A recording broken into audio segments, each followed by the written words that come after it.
کہ اس دنیا نے, یہ دنیا فانی ہے, اس میں کوئی رہنے والا نہیں, مگر میں اس دنیا کو, اس دنیا کے کائنات کے لوگوں کو ایک ایسا شخص دے کے جا رہی ہوں, ایک ایسا بیٹا دے کے جا رہی ہوں کہ لوگ میری قسمت پہ ناز کیا کریں گے. تو پھر آقا علیہ الصلوۃ والسلام فرمانے لگے کہ مجھے وہ وقت یاد آ گیا کہ کاش میری ماں زندہ ہوتی قربان جائیں, اور میں محمد صلی اللہ علیہ وسلم نماز ادا کر رہا ہوتا. لفظ استعمال کیا کہ میں نماز ادا کر رہا ہوتا اور میری ماں مجھے پکارتی. میں نماز چھوڑ کے لفظ نہیں استعمال کیا, کہا میں نماز توڑ کے اپنی ماں کی بارگاہ میں حاضر ہو جاتا.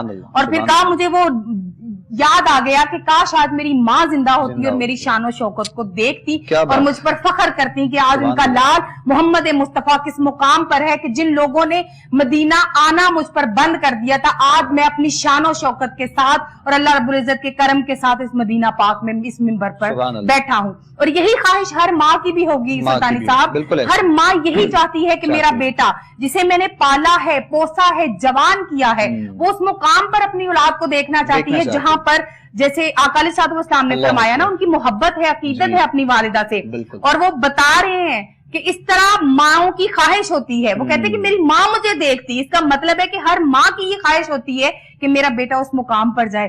تو کیا بیٹا اس مقام پر پہنچ کر اپنی ماں کو یا اپنے باپ کو یاد رکھتا ہے؟ نہیں رکھتا. یہ دنیا کی اس بھاگ دوڑ میں, اس انٹرنیٹ کی دنیا میں, اس سوشل میڈیا کی زندگی میں ہم کہیں نہ کہیں تمام جو ہے وہ گستاخی کرتے ہیں. ایک دن نہ منایا جائے اس کو. ہر سانس کے ساتھ والدین کے ساتھ نیکی کرنا, احسان کرنا, محبت رکھنا, عقیدت رکھنا, احترام رکھنا, ان کا ادب ملحوظ خاطر رکھنا, اور ان کی ذاتی ضروریات جبکہ وہ اس وقت کمانے کی پوزیشن میں نہیں ہے, ان کا خیال رکھا جائے. ان کے کہنے سے پہلے وہ ماں جو بچے کو ایک لفظ بتانے کے لیے 7 مرتبہ نہیں, 10 مرتبہ نہیں, 70 مرتبہ ایک لفظ کو دہرا جاتی ہے, جب وہ بوڑھی ہو جاتی ہے سماعت جو ہے وہ ساتھ نہیں اس کی دے رہی, بڑھاپا اس پر وارد ہو چکا ہے, باپ پر وارد ہو چکا ہے, تو وہ کیا کرتے ہیں, وہ ایک بار کہیں تو ہم کہتے ہیں یہ بہت چیختی ہے, آپ کی آواز میرے کانوں میں درد کر رہی ہے. عالم یہ ہو گیا ہے. اور اگر میں دور نہ جاؤں تو جیسے میں فیلڈ میں جاتی ہوں, دنیا کے رنگ برنگے لوگوں سے ملتی ہوں, میرے پاس 2 مائیں ایسی آئی ہیں جو میں ان کی خود گواہ ہوں. ان میں سے ایک ماں نے کہا میرے پاس آئی ہیں, جیسے ہم خطاب کر کے فارغ ہوتے ہیں تو وہ آ کے دعا کے لیے کچھ لوگ کہہ دیتے ہیں ہم جیسے ناچیز کو, تو میں سمجھی دعا کے لیے آئی ہوں. کہتی ہے بیٹا دعا کے لیے نہیں آئی, میں یہ کہنے آئی ہوں میں مجبور ہوں, میرے 3 بیٹے ہیں, میرے بیٹے نے مجھے گھر سے نکال دیا ہوا, اور 3 بیٹے بہوؤں کے ساتھ رہ رہے ہوتے ہیں. اب جیسے میں نے شروع میں ایک حدیث کوٹ کی کہ سب سے زیادہ کس کا حق ہے, آقا علیہ الصلوۃ والسلام سے ایک حدیث کوٹ کرنے جا رہی ہوں. آقا علیہ الصلوۃ والسلام سے پوچھا کہ میری جان پر سب سے زیادہ کس کا حق ہے؟ آپ کے پاس بیوی بھی ہے, اولاد بھی ہے, اور بھی رشتہ دار ہیں, خالہ ماموں چاچا سب رشتہ دار آپ کے موجود ہیں, لیکن آقا علیہ الصلوۃ والسلام نے یہ نہیں کہا تمہارے بچوں کا, یہ نہیں کہا تمہاری بیوی کا, بلکہ کہا تمہارے ماں باپ کا. تمہاری جان پر سب سے زیادہ حق تمہارے ماں باپ کا ہے, تمہارے والدین کا حق ہے. یہ 3 مرتبہ پوچھا گیا, آقا علیہ الصلوۃ والسلام نے تینوں مرتبہ یہی کہا کہ تمہارے ماں باپ کا حق ہے. جب 3 مرتبہ جب بات آ جاتی ہے وہ اوتھینٹک بات ہو جاتی ہے, اس میں کوئی گنجائش نہیں رہتی ہے.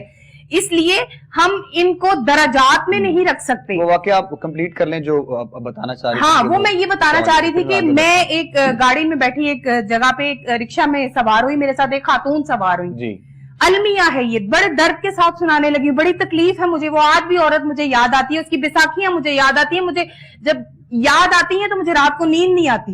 اور میں اللہ رب العزت سے دعا بھی کرتی ہوں کہ مالک اگر یہ حال کرنا ہے تو اولاد سے بالکل جو ہے وہ ہمیں مت عطا فرمائے ایسی اولاد. وہ عورت بیٹھی ہیں اور بیٹھ کر رونا شروع ہو گئی, رکشہ میں میرے ساتھ بیٹھی ہیں, بیٹھ کے رونا شروع ہو گئی. سوال میں نے ان سے کیا, ماں جی آپ کی طبیعت ناساز ہے؟ وہ کہنے لگی جو مجھے چھوڑنے آیا ہے اور یہ جو بیساکھی مجھے دے کے گیا ہے, اسٹینڈ دے کے گیا ہے, میں معذور نہیں ہوں, یہ جو چھوڑ کے گیا یہ میرا بیٹا ہے, اور یہ جو رکشہ پہ چلا رہا ہے یہ میرا دوسرا بیٹا ہے, اور یہ شادی شدہ, ایک میرا بیٹا باہر ہوتا ہے, باہر کے سعودی عرب میں ہوتا ہے, لیکن بیٹا یہ مجھے سمڑے آل کی سڑک پہ چھوڑنے, ٹوٹی ہوئی سڑک پہ چھوڑنے کے لیے جا رہا ہے.